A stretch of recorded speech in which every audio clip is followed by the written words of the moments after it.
네, 이제 세 번째 파트 진료 행위별 산정 기준에 대해서 알아보도록 하겠습니다. 그래서 지금 행위별 산정 기준에 들어가는 항목이 우리가 병원 사무관리사 출제 비율 중 가장 높게 차지하고 있는 비율입니다. 그래서 각 파트별로 보존치료, 근관치료, 외과치료, 치주치료, 보철치료에서 각 날문항으로 우리가 구성이 돼서 총 20문제가 나오는 부분이죠. 그래서 총 20문제만 다 맞아도 우리가 40점을 얻을 수 있는 부분이기 때문에 이 부분은 꼭 집중해서 잘 강의를 들어주셔야 하겠죠. 자, 일단 첫 번째 보존치료부터 알아보도록 하겠습니다.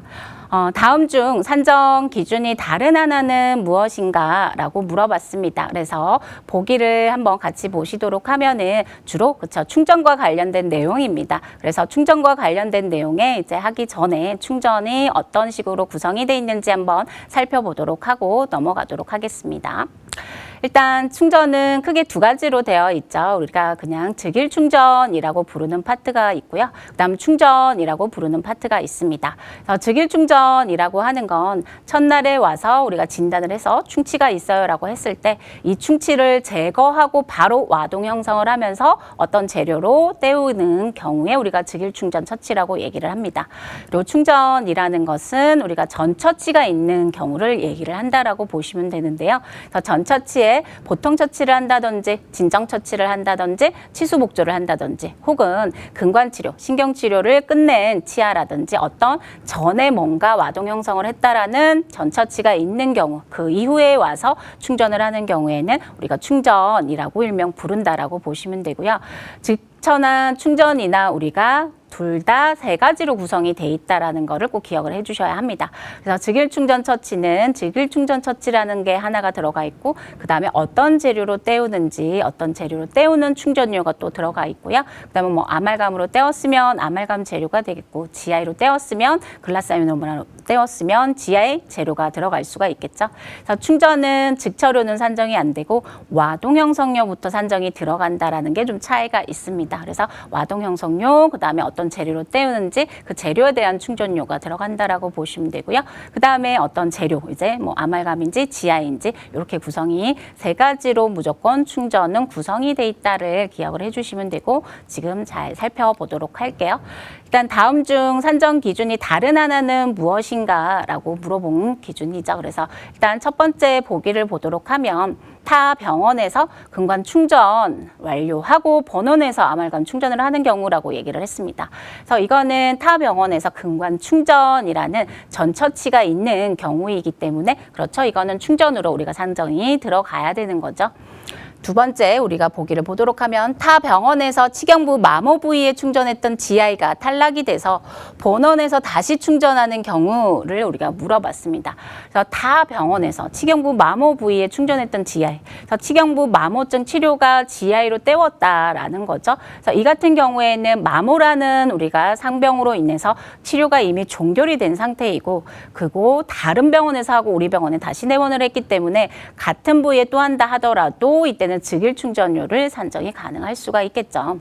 그다음 세 번째를 보도록 하면 2개월 전 중단된 근관 치료를 마무리한 후 아말감으로 충전하는 경우라고 얘기를 했습니다. 그래서 마찬가지 중단했던 게 근관 치료를 했다라는 이전의 전처치라는 게 있기 때문에 이때도 아말감 충전하는 건 충전으로 들어갈 수가 있겠죠. 네 번째, 우식 제거 후에 지오이 충전된 상태로 치아의 경과를 확인한 후에 아말감으로 충전하는 경우 마찬가지 전처치에 GOE 충전이라는 게 있기 때문에 이때도 마찬가지 전처치에 우리가 진정처치라는 항목이 있는 경우죠. 그래서 지금 같은 경우에도 충전으로 산정이 들어가야 합니다. 그 다음 3개월 전에 근관 치료 후 충전했던 부위가 탈락이 돼서 아말감으로 충전하는 경우라고 얘기를 했습니다. 그래서 근관 치료라는 거는 이미 그 치아에 근관 치료를 시행한 전 경험이 있는 치아이기 때문에 사실 근관 치료 후에 우리가 들어가는 상황은 모두 즉일 충전료는 산정이 안 되고 충전으로 산정이 가능하실 수가 있다라고 보시면 되겠죠.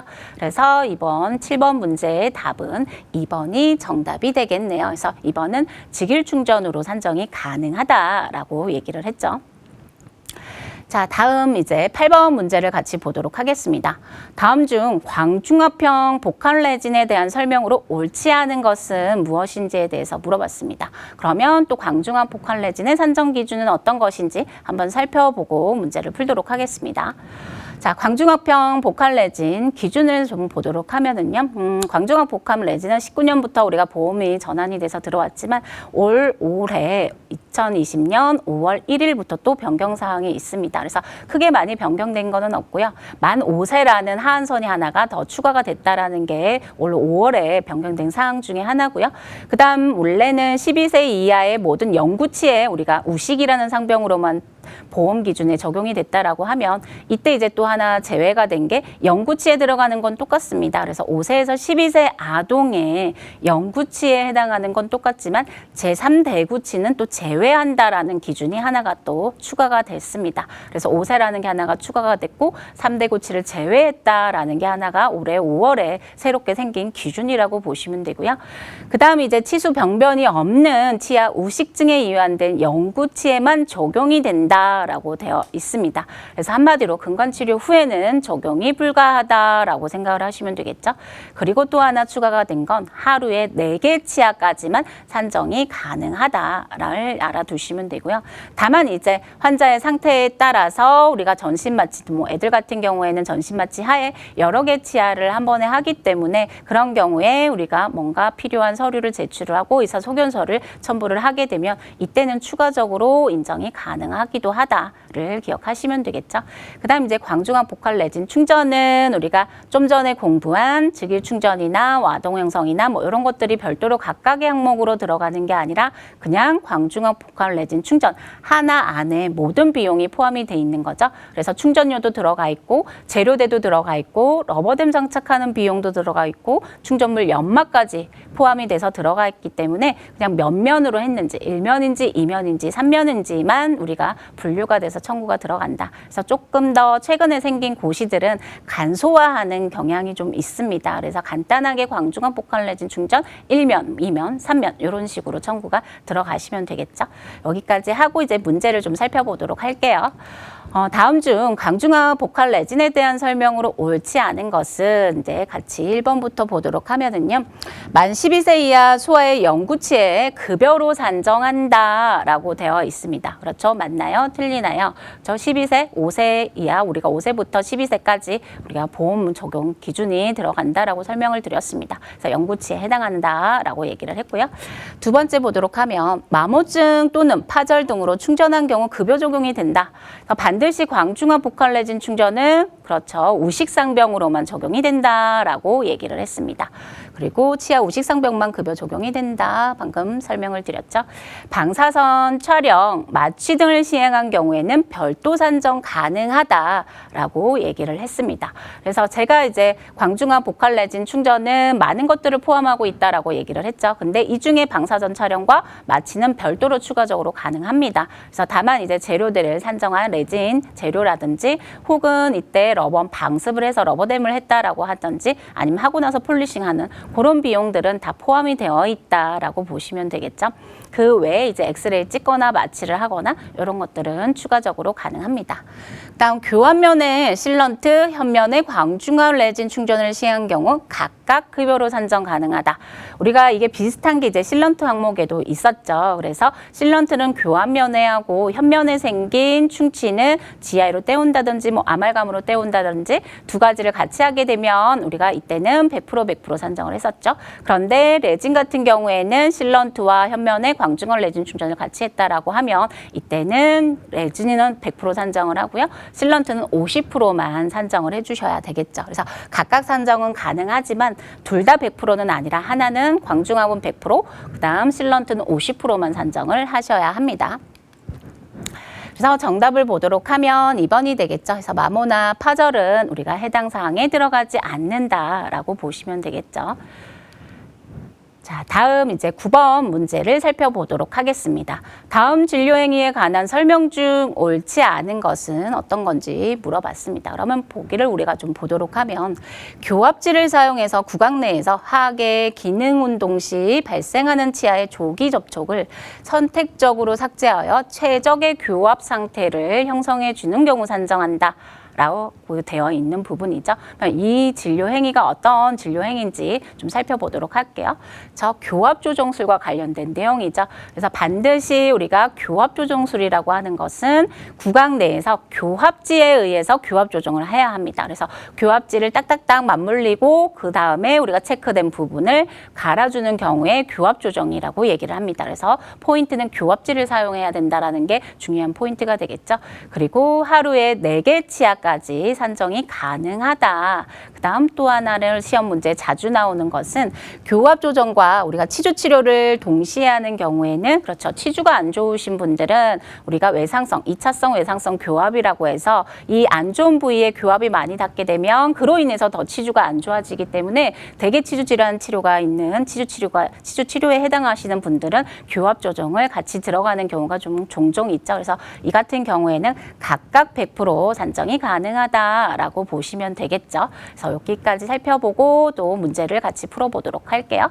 자, 보시면 1번, 1일 6치까지 산정 가능하다라고 했습니다. 저 하루에 최대 4치까지 가능하다라고 얘기를 했죠. 두 번째는 근관치료의 교합조정술은 별도 산정 불가하다. 우리가 앞에서 얘기를 할 때 응급근관처치와 관련된 내용을 살짝 말씀드린 적이 있습니다. 그래서 응급근관처치는 굉장히 환자분들이 약간 치아가 솟아있다라는 생각을 많이 하기 때문에 위의 치아가 대합치가 우리가 맞닿는 순간 굉장히 통증을 많이 느끼는 경우가 있어서 근관치료 하기 전에 우리가 교합조정을 하고 들어가는 경우가 있는데 그것은 근관치료를 위해서 조정을 하는 거기 때문에 이때는 청구를 할 수가 없습니다. 그다음 세 번째, 보철물 장착 시 시행한 교합 조정도 별도 산정 가능하다. 이건 당연히 보철을 장착하고 나면 크라운을 씌우고 나면 교합 조정이 들어가야 되는 상황이기 때문에 이거는 그 보철물을 하는 비용 안에 모든 것들이 포함이 돼 있다라고 보셔야 하겠죠. 그 다음 네 번째, 즉일 충전 후에 교합 조정 시 별도 산정 가능하다를 우리가 물어본 문제입니다. 그래서 즉처를 하고 나서 우리가 교합 조정을 어느 정도 일정 기간 후에 시행을 했다라고 하면 이때는 산정이 가능하실 수가 있겠죠. 다음 동일 부위에 우리가 교합 조정과 치주 치료를 동시에 시행한 경우에는 우리가 치주 치료만 산정한다라고 얘기를 했습니다. 그래서 이런 경우에는 우리가 치주 치료만 산정을 하는 게 아니라 좀 전에 설명을 드렸듯이 교합 조정과 우리가 치주 치료를 동시에 했다라고 하면 두 가지 다 100% 산정이 가능하다라고 얘기를 했습니다. 그래서 다음 중 옳은 것을 고르세요라고 했을 때 답은 그렇죠 2번이 되겠죠. 그래서 근관 치료 시의 교합 조정술은 별도 산정 불가하다라고 얘기를 했습니다. 그리고 4번 문제는 조금 헷갈리실 수 있는데 즉일 충전을 하고 교합 조정을 별도 산정 가능한 거는 어느 정도 시간이 흐른 다음에 교합 조정이 들어가는 경우에 산정이 가능하죠. 같은 달에 시행을 하는 경우에는 산정이 안 된다를 우리가 아셔야 되겠죠. 그 다음 이제 10번 문제를 살펴보도록 하겠습니다. 다음 중 발수의 산정 기준으로 옳지 않은 것은 물어봤죠. 그래서 우리가 근관치료의 과정을 한번 쭉 살펴보고 문제풀이를 진행하도록 하겠습니다. 자, 기본적으로 우리가 프로그램의 구성이 이렇게 세팅이 되어 있습니다. 발수, 확대, 세척, 가악, 근관, 충전 순으로 진행을 하고 있는데요. 이 발수라는 탭을 우리가 클릭해서 눌러서 들어가서 보시게 되면 지금처럼 발수, 확대, 와동 형성, 바보더 불었지, 마치 이렇게 대략 크게 청구가 할 수 있는 항목들은 이렇게 구성이 돼 있고요. 그다음 확대라는 버튼을 우리가 눌러서 클릭을 하게 되면 확대, 성형, 세척 이렇게 구성이 돼 있는 걸 확인을 하실 수가 있으실 거고요. 세척이라는 버튼을 클릭해서 우리가 눌러보면 세척은 근관 세척이 이렇게 들어가는 걸 확인을 하실 수가 있으실 겁니다. 그다음 마지막에 근관 충전 화면을 좀 보여드리겠습니다. 보여드리도록 하면 근관 충전은 우리가 또 눌러서 확인을 해보시면 가압 근관 충전이라는 게 이제 확인이 되는 것을 확인을 하실 수가 있으실 겁니다. 그래서 대략 이렇게 근관 치료는 구성이 되어 있는데요. 이때 이제 우리가 횟수 산정할 수 있는 횟수가 몇 번이냐, 그리고 여기에서 같이 청구가 될 수 있는 거와 청구가 같이 되지 않는 거는 뭐 어떤 것들이 있는지를 살펴보시면 되실 것 같아요.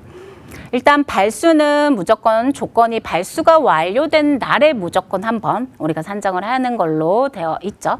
그 다음 발수를 할 때 뭐를, 그쵸? 바보드 브러지를 가지고 할 수도 있고, 혹은 요즘에는 나인타임 파일에서 엔진 파일을 사용해서 우리가 발수를 하기도 합니다. 그래서 발수를 하기 위해서 들어가는 재료가 별도로 산정이 가능합니다. 그래서 바보드 브러지를 했으면 바보드 브러지 산정이 가능하실 수가 있다라는 얘기죠.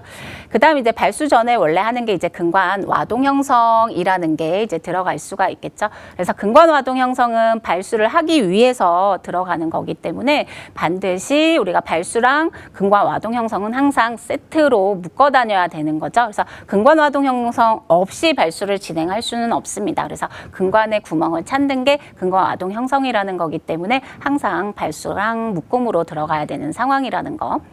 그 다음 우리가 마취는 뭐 당연히 필수적으로 들어가겠죠. 그래서 요때 이제 근관 확대라는 거는 사실 발수날 할 수도 있고 발수날 안 할 수도 있습니다. 근데 대부분은 아마 발수날 근관 확대를 같이 진행을 하는 경우가 대다수 많이 있겠죠. 그 다음에 요때 근관 확대랑 우리가 짝꿍으로 들어가야 되는 재료와 행위가 있습니다. 근관 확대랑 짝꿍으로 묶어 다녀야 되는 건 근관 성형이라는 행위 하나 하고, 근관 확대를 우리가 그쵸 파일을 가지고 할 수가 있겠죠. 그래서 이 파일도 종류는 두 가지죠. 그래서 핸드 파일, 그래서 K 파일, 뭐 H 파일, 리머 이런 것들이 여기에 들어갈 수가 있겠고요. 그다음 전동 파일에서 엔진 파일, 이제 나인타임 파일이 여기에 들어갈 수가 있습니다. 그래서 확대는 무조건 확대랑 우리가 묶음으로 다녀야 되는 건 이 성형이라는 근관 치료를 할 때 행위 하나 하고, 그 다음에 재료에 들어가는 파일은 확대 없이는 산정을 할 수 없는 항목이라고 기억을 하시면 되겠고요. 그래서 이것도 문제가 많이 출제가 되니 꼭 기억을 해주셔야 되는 항목이고요.